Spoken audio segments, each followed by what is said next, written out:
Conocerte a ti es santidad. Conocerte a ti es meta, propósito, fortaleza, gozo. Conocerte a ti es luz y verdad, Señor. Bendito seas en nombre de Jesús. Amén. Se pueden sentar. Seguimos con nuestra carta de Pablo a los Romanos y ahora entramos al tramo final, el capítulo 16, el último capítulo de la epístola de Pablo a los Romanos, donde Pablo se despide y manda saludos a muchos hermanos conocidos, muchos de ellos que habían recibido a Jesucristo a través de su ministerio, que se encontraban en Roma.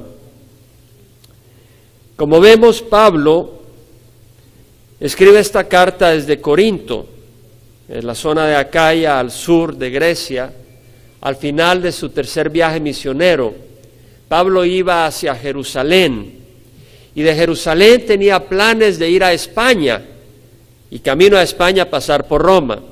Y había dicho, lo dijimos en el estudio pasado, que él había tenido muchos deseos desde hace mucho tiempo de visitar a la iglesia en Roma, pero no había podido, porque su meta era llevar el evangelio a donde Cristo no era conocido. Y había estado muy ocupado en la zona de Jerusalén, en la zona de Antioquía, Siria, en la zona que ahora se conoce como Turquía, en la zona de Macedonia, en la zona de Atenas, de Acaya, hasta el Ilírico, la zona que da hacia el mar Adriático mirando hacia Italia. Pablo había estado ocupado llevando el evangelio y su meta era llevar el evangelio a donde la gente no lo conocía. Aunque su corazón era visitar a la gente de Roma, la iglesia de Roma, su prioridad eran las almas que no tenían a Cristo, porque sin Cristo se van al infierno. Una vez había cubierto esa área, su meta entonces era ir a España, después de ir a Jerusalén llevando la ofrenda de los santos que había recibido de las iglesias de Macedonia y Acaya, y camino a España a pasar por Roma. Entonces Pablo está en Corinto escribiendo la carta a los romanos, y acá vemos que dice: os recomiendo a nuestra hermana Febe, diaconisa de la iglesia en Cencrea, que la recibáis en el Señor de una manera digna de los santos y que la ayudéis en cualquier asunto en que ella necesite de vosotros, porque ella también ha ayudado a muchos y aún a mí mismo. No vamos a terminar el capítulo 16, no se preocupe.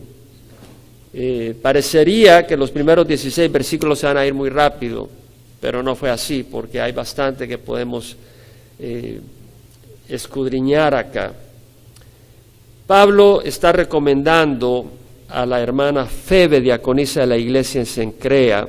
Obviamente que Febe partía de la zona de Cencrea hacia Roma, y Pablo aprovecha a darle la carta a ella para que ella la lleve. O sea, no había correos como hoy. Un correo como en el sistema actual que tenemos era distinto, era más lento, y bueno, Pablo manda esa carta con Febe, esa diaconisa en la iglesia que está en Cencrea.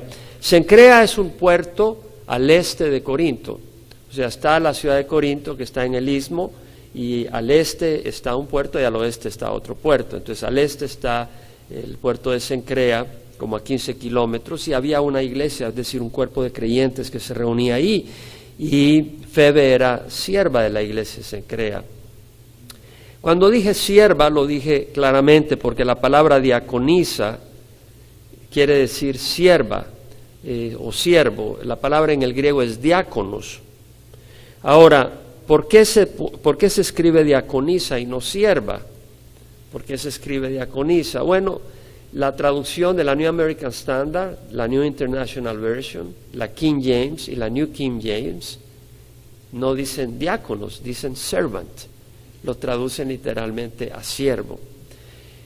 Porque la palabra diáconos quiere decir un siervo. Cuando la Biblia de las Américas pone diaconisa, está queriendo dar a entender que era un grupo especial de siervos dentro de la iglesia. Y es lo que voy a aclarar un poco. No hay certeza de eso.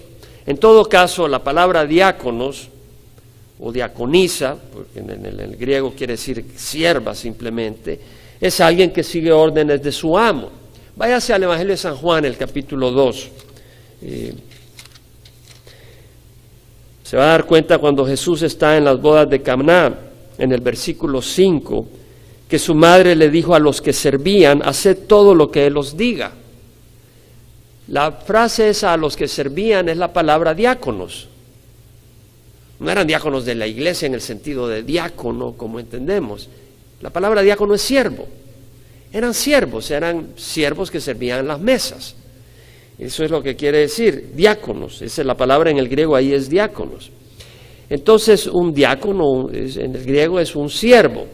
Y esa palabra la vemos aplicada en el Nuevo Testamento a toda persona que sirve de una o de otra manera. Se aplica a los apóstoles.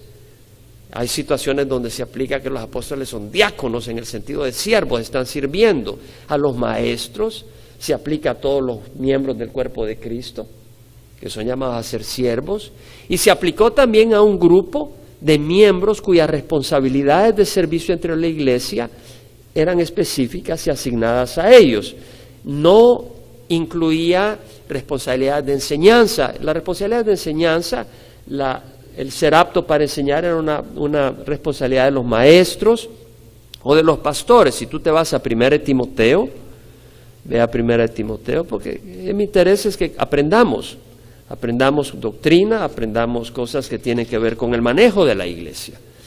1 Timoteo 3:2. Pablo está dando, en el versículo 1 dice, si alguno aspira al cargo de obispo, la palabra obispo es episcopos, epi sobre, scope, ver, alguien que supervisa en el buen sentido, como un pastor supervisando a un rebaño de ovejas. Es un pastor. Si alguien aspira al cargo de pastor, buena obra desea hacer. Un obispo debe ser irreprochable, marido de una sola mujer, sobrio, prudente, de conducta decorosa, hospitalario, apto para enseñar. Entonces un pastor tiene que poder enseñar, si no, no puede ser un pastor. Uno puede supervisar a un grupo a un rebaño si no tiene ese don. Ahora, luego está el grupo de diáconos. ¿Qué quiere decir el grupo de siervos? De hecho, nosotros en nuestra congregación usamos la palabra diácono, pero tenemos un grupo de siervos, un consejo de siervos, y tenemos un consejo de siervas entre la congregación. Y el consejo de siervos es un grupo, todos estamos llamados a servir, pero hay un grupo que se caracteriza, que tiene mayores responsabilidades, en quien yo descanso mayores responsabilidades dentro del servicio dentro de la iglesia. En el versículo 8 leemos, donde Pablo dice de la misma manera los diáconos, la palabra ahí es siervo, pero se traduce diácono para hacer entender que es un grupo especial dentro del grupo de siervos. ¿Me explico, hermanos? ¿Me explico? Es decir, podía poner la Biblia de las Américas siervos, pero es un grupo especial, y el especial no quiere decir que son más importantes, pero que tienen una labor de servicio especial asignado de responsabilidad. Deben de ser dignos de una sola palabra, no dados muchos al vino, ni amantes de ganancias deshonestas, guardando el ministerio de la fe con limpia conciencia, que también sean sometidos a prueba primero. Es decir, el que iba a servir en ese grupo tenía que ser probado para ver si era confiable en el sentido de las responsabilidades que se les daba, que las pudiera llevar a cabo, que fuera respetuoso, que se mantuviera en la doctrina sana, que no se le subiera a la cabeza y con arrogancia empezara a actuar arrogantemente. Y si son irreprensibles, entonces que sirvan como diáconos. Ahora luego menciona, de igual manera las mujeres deben de ser dignas, no calumniadoras, sino sobrias, fieles en todo. Algunas personas creen que se refiere a las diaconisas, así como hay un grupo de siervos diáconos, que había un grupo de siervas, diaconisas. Sin embargo, aquí Pablo no usa la palabra sierva, no usa la palabra diácono, usa mujeres. Entonces es posible que sean las mujeres de los siervos, del grupo especial de siervos o diáconos, o pudiera ser que sea un grupo de mujeres que tenían algunas responsabilidades especiales. No lo define aquí el texto. Y luego habla que los diáconos sean maridos de una sola mujer y que gobiernen bien sus hijos y sus propias casas, pues los que han servido bien como diáconos obtienen para sí una posición honrosa y gran confianza en la fe que es en Cristo Jesús.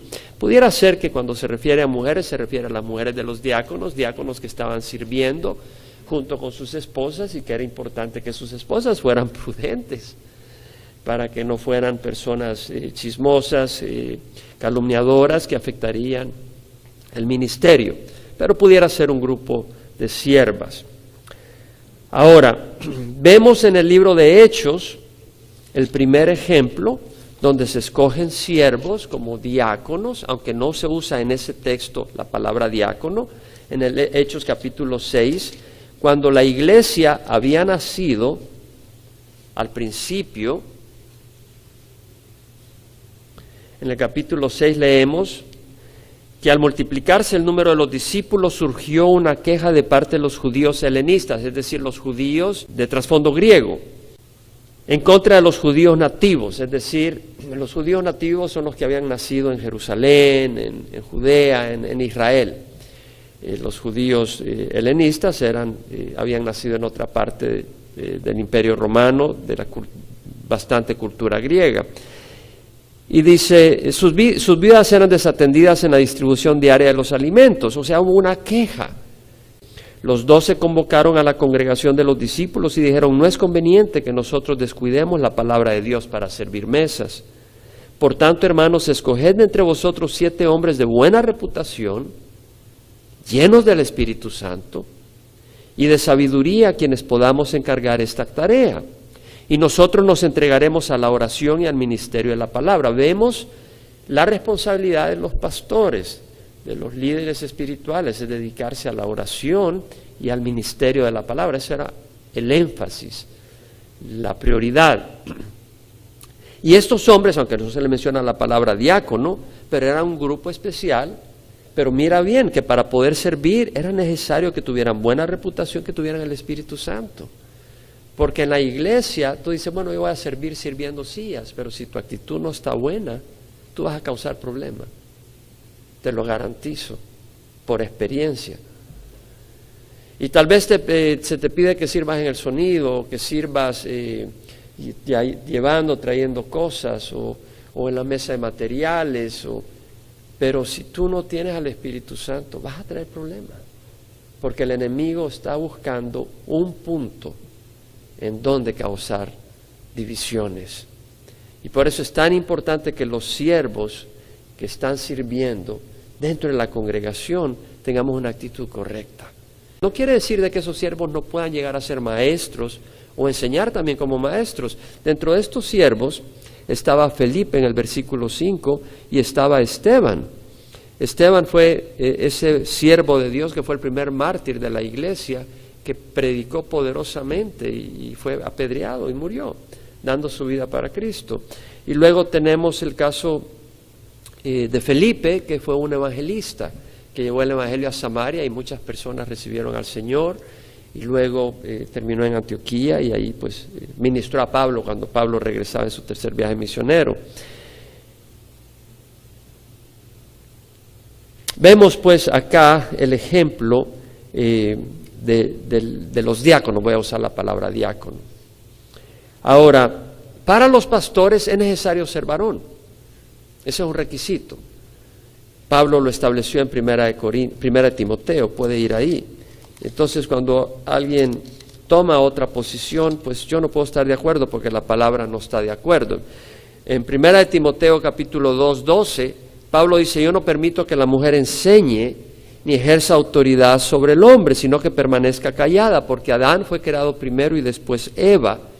Y Adán no fue el engañado, sino que la mujer, siendo engañada completamente, cayó en transgresión. Entonces lo que Pablo está diciendo es, la mujer puede enseñar a las mujeres, a los niños, a los jóvenes, pero no a los hombres. No quiere decir que no pueda ser usada por Dios para dar palabra de profecía, que no pueda servir en otras áreas. De hecho, tiene responsabilidades muy grandes y muchas oportunidades de servicio en la iglesia, pero no de autoridad sobre los hombres cabezas de hogares. Pablo lo dejó establecido. En el caso de los diáconos, de los siervos, no vemos ninguna escritura que impida que pueda haber un grupo de mujeres especialmente asignadas para servir dentro de la iglesia. Ahora, entendamos de que lo importante es ser siervo, no título. Lo importante no es si tienes el título de pastor de la congregación, diácono de la iglesia. Si eso es lo que te importa, estás descalificado por el Señor. Porque nuestra motivación debe ser ejercer los dones que Dios nos ha dado para bendecir al pueblo de Dios. Eso es lo que nos debe de motivar. Ahora, todo santo en general sirve a Cristo. El Señor Jesucristo, ve a Juan 12. Juan 12, versículo 26. Jesús dice, si alguno me sirve, que me siga. Si alguno me sirve, esa invitación es a todos. Si alguno me sirve, que me siga. Donde yo estoy, ahí estará mi servidor. El servidor sigue a Jesús. Esa es la clave. Un servidor sigue a Jesús. Si alguno me sirve, que me siga. Si alguno me sirve, que me siga. De eso se trata. Y a donde yo estoy, ahí estará mi servidor. Y si alguno me sirve, mi Padre le honrará.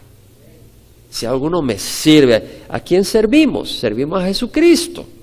Si alguno me sirve, el Padre le honrará. Ahora, todos estamos llamados a esa actitud. En Mateo 20, versículo 25, entiende que la palabra diaconisa nosotros le ponemos en el griego diaconisa, pero la palabra quiere decir sierva. ¿Sí me explico? Entonces nosotros al usar la palabra diaconisa como que elevamos el título, no sé si me explico. No, es sierva, siervo. ¿Y qué es un pastor? Ve a un lugar donde hay un rebaño y ve a ese hombre sirviendo a esas ovejas. Eso es un pastor. Y todo otro concepto no es de Dios. Entonces en Mateo 20, el Señor, versículo 25, les dijo a los discípulos, ¿sabéis que los gobernantes de los gentiles se enseñorean de ellos? Y que los grandes ejercen autoridad entre ellos. No ha de ser así entre ustedes. El que quiera ser entre ustedes grande será vuestro servidor. ¿Sabe cuál es la palabra ahí? Diáconos. El que quiera entre vosotros ser grande será vuestro servidor. Y el que quiera entre vosotros ser el primero será vuestro siervo. ¿Sabe cuál es la palabra ahí? Dulos, esclavo. Entonces está hablando de dos cosas. El que quiera entre vosotros ser grande será vuestro servidor. Servir. El que quiera entre vosotros ser el primero, sea esclavo. Así como el Hijo del Hombre, que no vino para ser servido, diaconeo, sino que vino para servir, diaconeo, y dar su vida en rescate para muchos. Entonces, vemos que el Señor vino para servir y nosotros, si le vamos a seguir sus pasos, que es el de servicio. ¿Estamos ya? Entonces, hicimos todo un desarrollo ahí con la palabra diaconisa, porque para algunos es tan importante. No, ella es una sierva, punto. Ahora vemos acá que Febe es diaconisa. Lo importante, como decimos, es que ella es sierva. Y siendo sierva, vemos de que Pablo la reconoce. Era una sierva notable, destacada en la iglesia de Cencrea. Eso es lo que importa, su servicio y dedicación a los santos. Las mujeres tenían un papel vital en la iglesia de Dios y lo tienen ahora, sirviendo en muchas áreas, enseñando a niños, a mujeres más jóvenes, en la hospitalidad. Qué tan importante mostrar hospitalidad, dedicadas a la oración, visitando enfermos, personas que tal vez perdieron a un pariente o algo. Ahí están las hermanas. Cuando tal vez alguien se enferma, las hermanas van y llevan comida, le sirven, le ministran. Alguna persona enferma, le ayudan. Ahora, póntete a pensar de que Febe, esta mujer, iba a Roma. ¿Qué llevaba a Roma? ¿Qué carta? Fulanito, ¿cómo está el clima? ¿Qué carta llevaba? La epístola de Pablo a los romanos. ¿Crees que es poderosa esa carta? ¿Quién ha estado con nosotros leyendo esta carta? ¿Quién puede decir que es una carta poderosa? ¿Quién? Yo creo que es una carta poderosísima, poderosísima desde el primer versículo. lo hemos estudiado, es poderosísima. El Evangelio descrito de una manera tan clara, tan poderosa, tan dinámica, expresando la importancia, expresando qué significa, expresando sus ramificaciones, expresando la libertad que implica, expresando la santidad a la que llama. Todo ese poder estaba en manos de esta mujer. ¿Tú crees que Satanás no se la quería comer? ¿Tú crees que Satanás no tenía ganas de destruir a esa mujer y parar esa carta? Yo creo que Satanás estaba con todos los demonios encima de la mujer para pararla. Pero no pasó nada. Esa carta llegó segura, sana y salva a la iglesia de Roma. ¿Sabes por qué? Porque si Dios está por nosotros, ¿quién contra nosotros?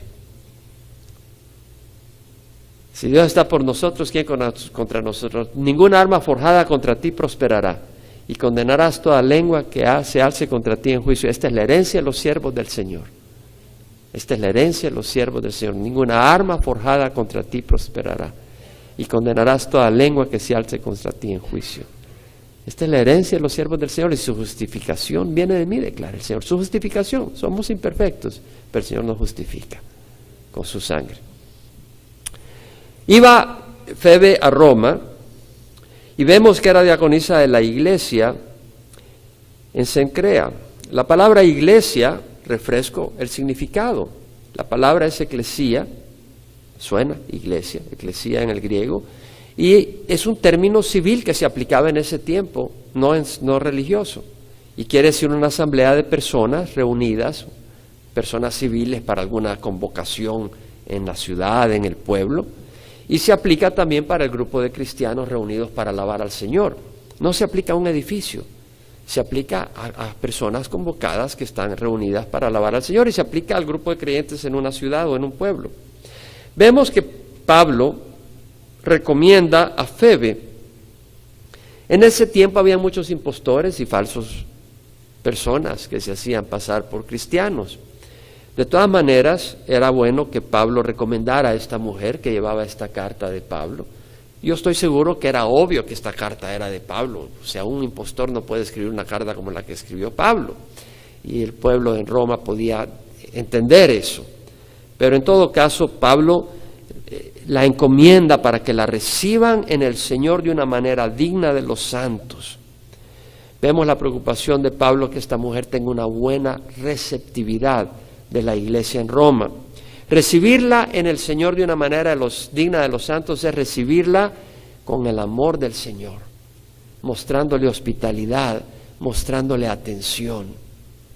Nosotros debemos de recibir a otras personas que nos visitan de una manera digna de los santos, y así lo hacemos cuando han venido pastores de otros lugares. Amén. Lo recibimos con un espíritu de hospitalidad, lo recibimos con amor. Les invitamos, a veces hacemos una comida acá, traen su mensaje, traen su palabra, traen sus necesidades, y lo recibimos con el amor del Señor. Pero está hablando de una manera digna de los santos en general, y nosotros debemos de tener ese corazón de hospitalidad hacia todo hermano creyente, cuando sabemos que es creyente, recibirlos en nuestro corazón de una manera digna. Y luego dice Pablo, y que le ayudéis en cualquier asunto en que ella necesite de vosotros, porque ella también ha ayudado a muchos y aún a mí mismo. La palabra ayudar ahí, paristemi, quiere decir venir a la par, así como paracletos, venir a la par del Espíritu Santo, venir a la par, estar a la disposición de alguien para poder ayudarte y servirte. Entonces Pablo está diciendo, vengan a la par de ella, denle la mano en todo lo que ella necesite, apóyenla en todo, o sea, trátenla como una hermana, porque ella ha ayudado a muchos y aún a mí mismo. O sea, vemos de que esta mujer había ayudado al mismo Pablo. Pablo no la hizo solo, Dios estuvo velando por él, pero Dios puso en su camino personas que le apoyaron de muchas maneras, que le lavaban sus heridas, que le daban de comer, que le daban hospitalidad, que le mostraban cariño, que le mostraban afecto, que le servían en distintas necesidades. Y luego dice, saludad a Priscila y Aquila, mis colaboradores en Cristo Jesús. Priscila es un diminutivo de Prisca, es un nombre latín, de latín, y quiere decir antigua, es el significado de Priscila. Y Aculas en el griego latín, es de origen latín, quiere decir águila. Era una pareja. Esta pareja se dedicaba a hacer tiendas. ¿Dónde vemos a Priscila y Aquila? Es interesante sacar de dónde salen estas personas. En el libro de Hechos leemos que Pablo en su segundo viaje misionero, cuando está en Corinto, encuentra a Priscila y Aquila, esta pareja que ha salido de Roma porque el emperador Claudio ha sacado a los judíos, los expulsó en el tiempo que Priscila y Aquila. Entonces Priscila y Aquila eran judíos, aunque tenían nombre en latín, ellos eran judíos, y eso lo vemos en Hechos 18. En Hechos capítulo 18, en el segundo viaje misionero, vemos que Pablo salió de Atenas y fue a Corinto y se encontró con un judío que se llama Aquila, natural del Ponto. El Ponto es la región que está al sur del Mar Negro, en lo que es ahora Turquía, quien acababa de llegar de Italia con Priscila, su mujer, pues Claudio, el emperador, había ordenado a todos los judíos que se salieran de Roma. Pablo fue a ellos. Pienso yo que no eran creyentes. Algunos piensan que era creyente. Yo pienso que no era creyente porque Pablo no identifica a Aquila y a Priscila como creyentes. Y me llama la atención que no los identifique como creyentes. Probablemente no eran creyentes. Y como él era del mismo oficio, se quedó con ellos y trabajaban juntos, pues el oficio de ellos era hacer tiendas. Entonces vemos que Pablo se une con ellos. Imagínate tener a Pablo de colega en el trabajo. Imagínate tener toda esa inspiración, toda esa enseñanza bíblica y testimonio. Tener al apóstol Pablo a la par tuya trabajando. Y toda una inspiración bíblica, una gran bendición. Cuando Pablo se queda en Corinto, en el segundo viaje misionero, 1 año y medio. Quiere decir que Pablo estuvo con Priscila y Aquila 1 año y medio. Imagínate estar 1 año y medio viviendo con Pablo, con el apóstol Pablo, viviendo con él. Y luego Pablo sale en el segundo viaje misionero, camino hacia Jerusalén, se embarca hacia Éfeso, pasa por Éfeso, y en Éfeso deja a Priscila y Aquila en su segundo viaje misionero. Y ahí Priscila y Aquila le ministran a Apolos, que llega por allá, y Priscila y Aquila lo agarran y les enseñan un poco más a Apolos sobre la palabra del Señor. Pablo, cuando va en su tercer viaje misionero, pasa por Éfeso y ahí está Priscila y Aquila. Y hay una iglesia que se reúne en su casa. De ahí Pablo escribe la primera carta a los Corintios, la que tenemos nosotros. Y luego sigue hacia Macedonia y llega a Corinto, donde escribe la carta a los romanos, y ya Priscila y Aquila ya no están en Éfeso. Priscila y Aquila están en Roma. Por tanto, le escribe y manda saludos a Priscila y Aquila, aunque al principio de su tercer viaje misionero, Pablo está, cuando pasa a Éfeso, ahí está Priscila y Aquila. ¿Claro? ¿Quedó claro esto? Saludad a Priscila y Aquila, mis colaboradores en Cristo Jesús, los cuales expusieron su vida por mí. Vemos que esta pareja expuso su vida por Pablo, a quienes no solo yo doy gracias, sino también todas las iglesias de los gentiles. Esta pareja, Priscila y Aquila, siervos de Dios, arriesgaron sus vidas por Pablo porque entendían la importancia del ministerio de Pablo. Lo habían llegado a amar. Y bueno, yo creo que esto es algo encomiable, pero es interesante de que el Señor nos llama y nos da la orden de poner nuestra vida por los hermanos. ¿Sabía usted eso?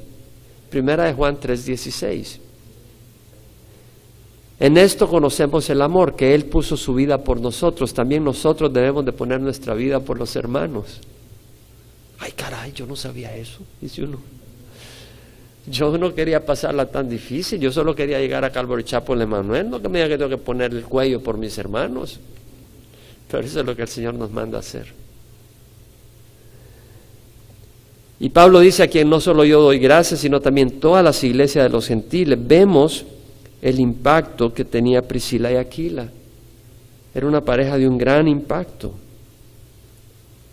Saludad también, dice, a mi querido Epéneto, que es el primero convertido a Cristo en Asia. Saludad a mi querido Epéneto. Vemos el afecto. La palabra querido es agapetos, amado, a mi amado Epéneto. Vemos el cariño de Pablo hacia el pueblo de Dios, hasta estos siervos Pablo los conocía. El primero convertido era fruto de su trabajo. De hecho, la palabra convertido, el primero convertido, no es esa la frase en el griego. La frase en el griego son los primeros frutos. Esa es la frase que usa el texto original. Que Epéneto eran los primeros frutos. Y acuérdate que Pablo tenía en su mente que su labor evangelista era la de un sacerdote que estaba presentando ofrendas en el altar al Señor, ¿verdad? Eso es lo que hace un sacerdote. Entonces, aquí vemos que Pablo dice, yo estoy presentando la ofrenda de los gentiles que están viniendo al Señor, y se las estoy presentando a Dios. Eso lo estudiamos la semana pasada en Romanos, o la antepasada, Romanos 15, versículo 18 al 19. Y acá Pablo lo ve como una ofrenda de los primeros frutos.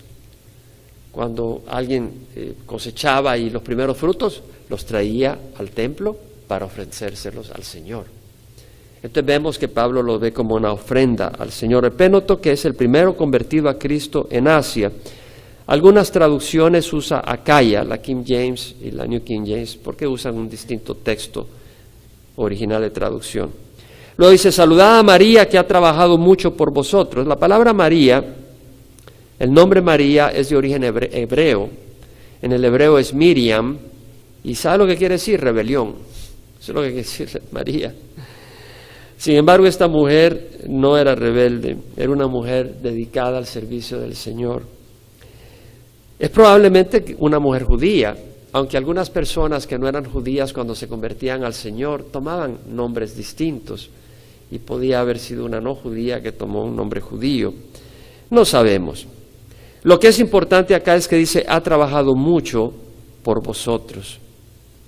La palabra trabajado en el griego quiere decir agotarse, quedar exhausto, trabajar al punto de agotamiento.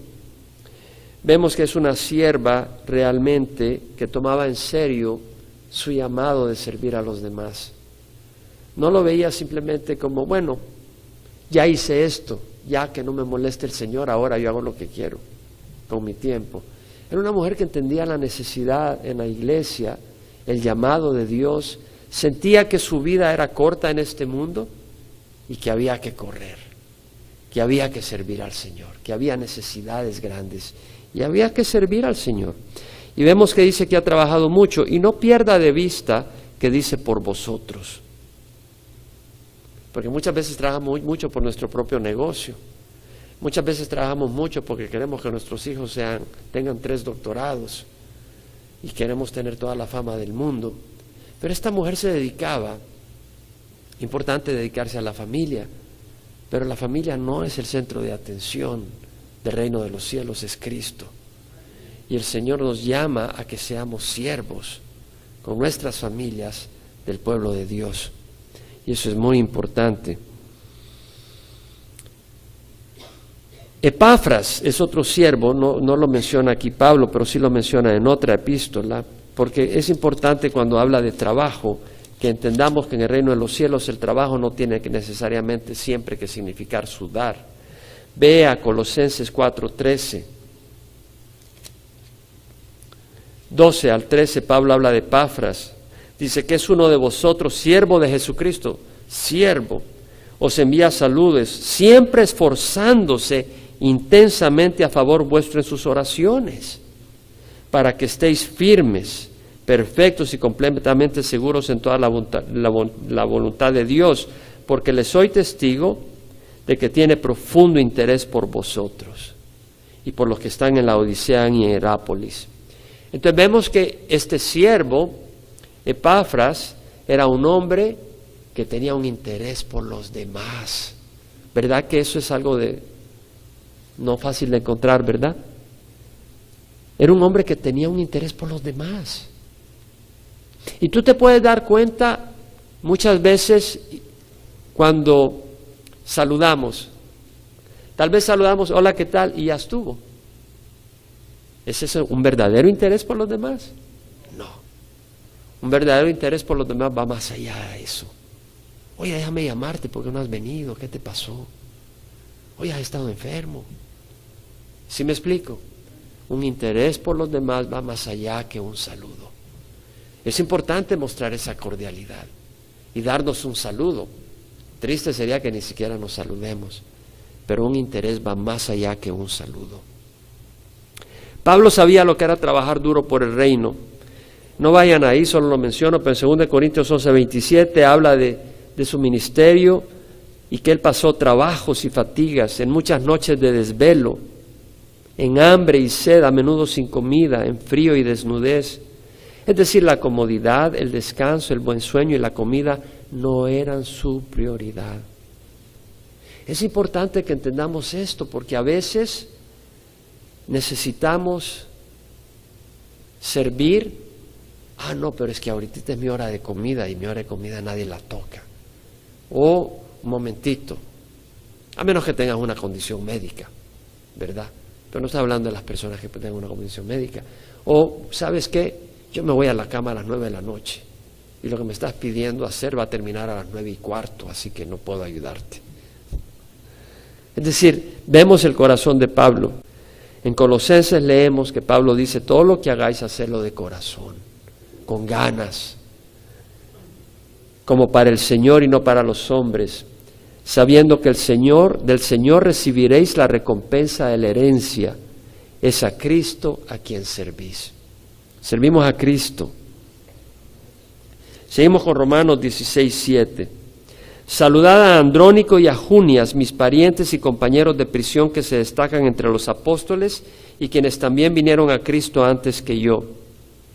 Andrónico es un nombre griego, quiere decir hombre de victoria. Era un cristiano judío. Sabemos que era judío porque Pablo lo dice, mi pariente.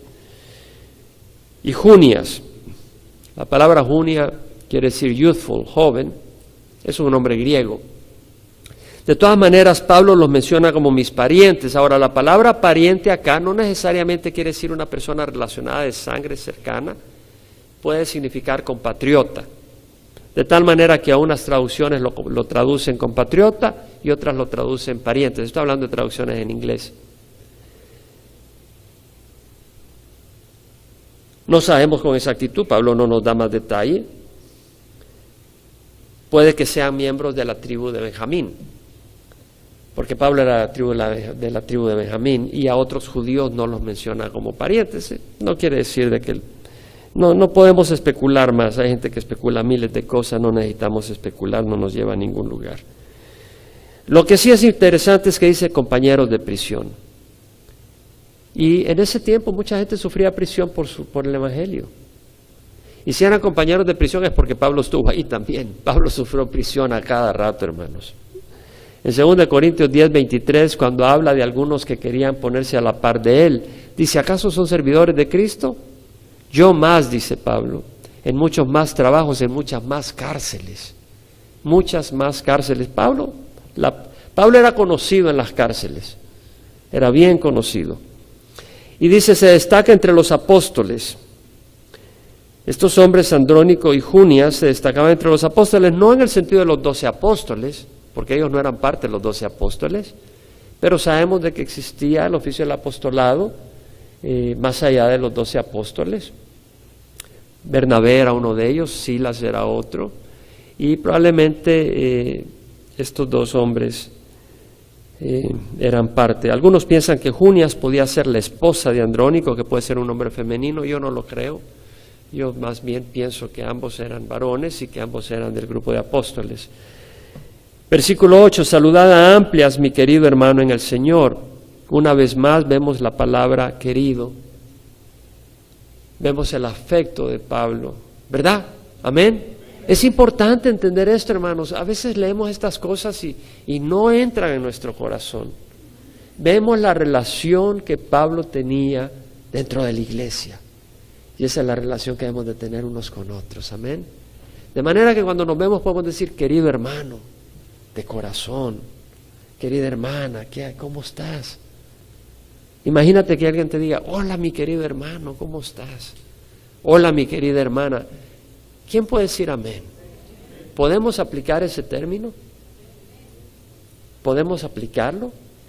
Saludad a Urbano, nuestro colaborador en Cristo, y a mi querido Estaquis. Saludad a Urbano, nuestro colaborador en Cristo. Urbano quiere decir de la ciudad, de hecho es una palabra que usamos ahora en el latín. Colaborador, la palabra en el griego quiere decir compañero de trabajo. Pablo no la hizo solo. La iglesia no se estableció por un solo hombre. Habían hombres y mujeres sirviendo. Saludad a Urbano, nuestro colaborador en Cristo, y a mi querido hermano Estaquis. Importancia de trabajar unidos. Saludad a Apeles, el aprobado en Cristo. Apeles quiere decir llamado en latín, el aprobado. Todos los demás eran aprobados. Todo cristiano es aprobado, ¿no? Por la sangre de Jesús. Pero el término acá, óyeme bien, el término acá quiere decir aprobado en el sentido que ha sido probado y ha pasado la prueba. Entonces, este hombre, Apeles, era un hombre que había sido pasado por el fuego y había mostrado que era fiel. Porque muchos dicen, soy cristiano, y cuando viene el fuego, desaparecen. Pero Apeles había sido aprobado. ¿Sabes qué? Nuestra fe va a ser probada frecuentemente. ¿Quién puede decir amén? Frecuentemente. Y tal vez no ha sido probado tan fuerte como vas a ser probado en el futuro. Solo Dios sabe. Santiago escribió, bienaventurado el hombre que persevera bajo la prueba, porque una vez ha sido aprobado, recibirá la corona de vida que Dios ha prometido a los que le aman. ¿Por qué vamos a ser probados frecuentemente? Para confirmar y reafirmar quién es nuestro Señor. Vamos a ser probados por la carne. ¿Quién puede decir amén? Porque vas a tener que decidir quién va a ser el Señor de ti, tuyo, o la carne o Jesús. Y vas a tener que decidir una de los dos. Vas a ser probado por el mundo y vas a tener que decidir si el mundo es a quien tú vas a poner sobre ti o al Señor. Aunque el mundo se ríe y se burla de ti. Y vas a ser probado por Satanás. Satanás y los demonios te van a probar personalmente. Tal vez Satanás no. Tal vez Satanás va a probar a Chuck Smith, a Billy Graham. No creo que se moleste conmigo. Está más ocupado con otros. Que lo tengan ocupado. Pero algunos demonios sí. Varios demonios. Y vas a tener que escoger si ser un instrumento de las tinieblas o un instrumento de la luz. Vamos a ser probados y espero que seamos aprobados. Saludad a los de la casa de Aristóbulo. ¿Por qué no dice Aristóbulo y a su casa? Interesante, la palabra Aristóbulos quiere decir el mejor consejero en griego. Bueno, ese es el nombre que le pusieron los papás, no quiere decir que él sea, o que él mismo tomó, no quiere decir que sea un buen consejero. Interesante que el saludo no incluye a Aristóbulos. Algunos dicen, bueno, porque ese hombre era un pagano y no recibió al Señor. ¿Y de dónde sacó toda esa conclusión? Bueno, yo no veo ninguna razón para decir de que el hombre no conocía al Señor. Puede ser de que él se había muerto, estaba con el Señor. Puede ser que andaba de viaje. Puede ser que haya sido antagónico al Evangelio. No podemos especular. Saludad a los de la casa de Aristóbulo. Luego dice, saludad a Herodión, mi pariente, una vez más mi compatriota. Saludad a los de la casa de Narciso, que son del Señor. La palabra narciso, ¿han oído hablar la palabra narcisista? ¿Quién la ha oído hablar? Levanta la mano. Son los que se miran en el espejo y no se quitan la mirada del espejo. Ay, pero qué bien me miro. Pero es que no hay nadie como yo. Y llevan el espejo en la bolsa. Y luego van al baño y se miran en el espejo para ver si... ¡Qué maravilla! Dios cuando lo hizo quebró el molde, ya no hay nada igual. Y hay un poco de narcisista en cada uno de nosotros, ¿verdad? Ahí ya no se rieron. Que Dios nos dé el espíritu para matar a ese narciso que está entre nosotros. ¿Sabe lo que quiere decir narciso? Me llamó la atención. Viene del griego que quiere decir narquisos. ¿Y sabe qué quiere decir? Estupidez. Dije, bien pegó la palabra.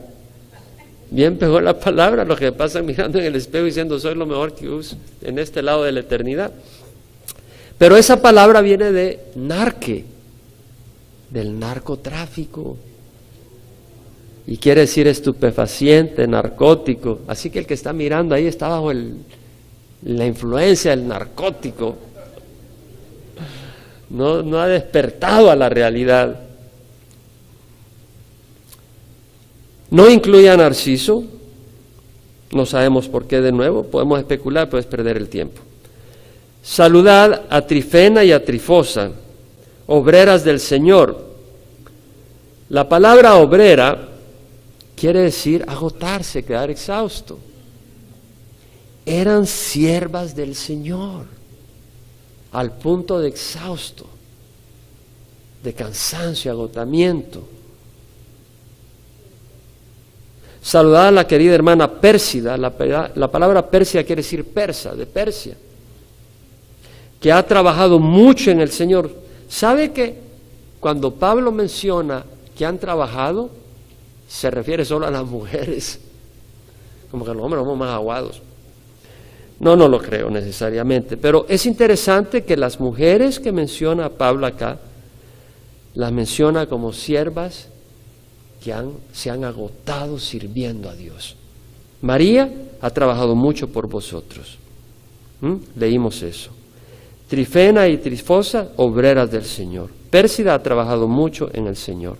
Saludad a Rufo, escogido en el Señor, también a su madre y mía. Rufo en el latín quiere decir rojo. Cuando llamaron a Simón de Cirene para que le ayudara al Señor Jesús con la cruz, ¿se acuerdan ese pasaje? Marco, cuando hace referencia, menciona que este Simón era el padre de Alejandro y Rufo. Así que es posible que este Rufo sea hijo de Simón de Cirene, el que ayudó a Jesús con la cruz. No tenemos certeza, posibilidad. Puede que haya muchas personas que en ese tiempo se llamaba Rufo. Y amado, ahora es interesante que menciona escogido en el Señor. Todos somos escogidos del Señor, los que hemos venido a Cristo, amén. Sin embargo, Pablo lo usa acá para él, ecletos. Yo creo que es una palabra de ánimo, que alguien te diga, oye, tú eres un escogido del Dios vivo. ¿No te daría ánimo? ¿Por qué? Porque el saber que eres escogido del Señor te da fortaleza, te hace sentir seguro, no te hace sentir inseguro. Es una palabra que refuerza tu fe. Escogido en el Señor. Y yo creo que aquí lo que nos enseña es que Pablo usa palabras para animar, para encomiar, para bendecir. Y nosotros podemos usar esos términos para animar a nuestros hermanos. Y luego Pablo dice, también a su madre y mía. O sea que la mamá de Rufus fue una mujer que bendijo a Pablo, un espíritu maternal que bendijo a Pablo. Qué bonito, ¿verdad? Y luego dice, saludad a Síncrito, a Flegonte, a Hermes, a Patrobas, a Hermas y a los hermanos con ellos. Vemos que había una iglesia que se reunía con ellos, porque la iglesia no es un edificio. Como vemos en Priscila y Aquila que dice, y la iglesia que se reúne en su casa.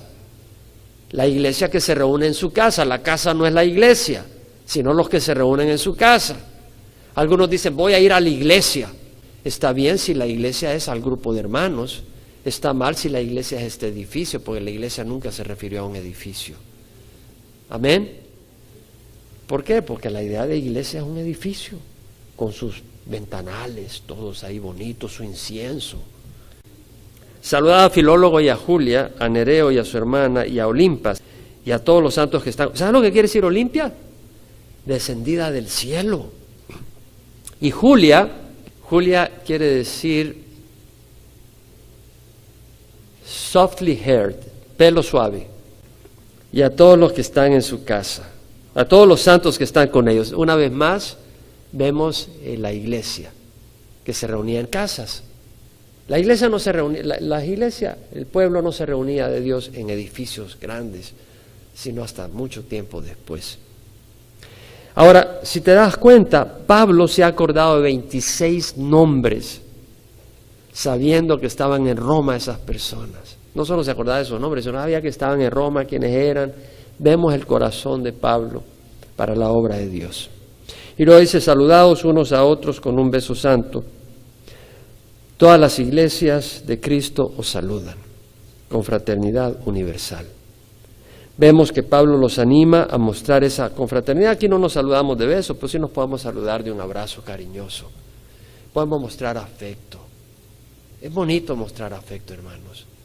Estamos en un mundo seco, ingrato, que podamos hallar afecto y cariño en la congregación y no poner distancia.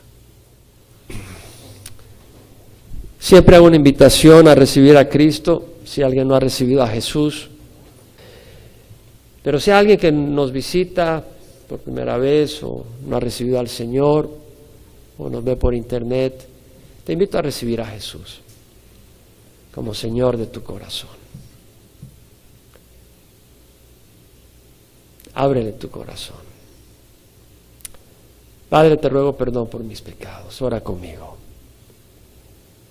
Yo necesito a Jesús en mi vida. Lo recibo como mi Señor, como mi Salvador. Entra, Señor. Bendice esta vida que te presento. Transfórmame, cámbiame. Dame tu espíritu para hacer el bien, rechazar el mal. Acepto tu sacrificio en la cruz, Señor, y lo reconozco como un pago más que suficiente por mis pecados. Yo quiero caminar en rectitud. Ayúdame a querer y a hacer de acuerdo a tu amor. En nombre de Jesús. Amén.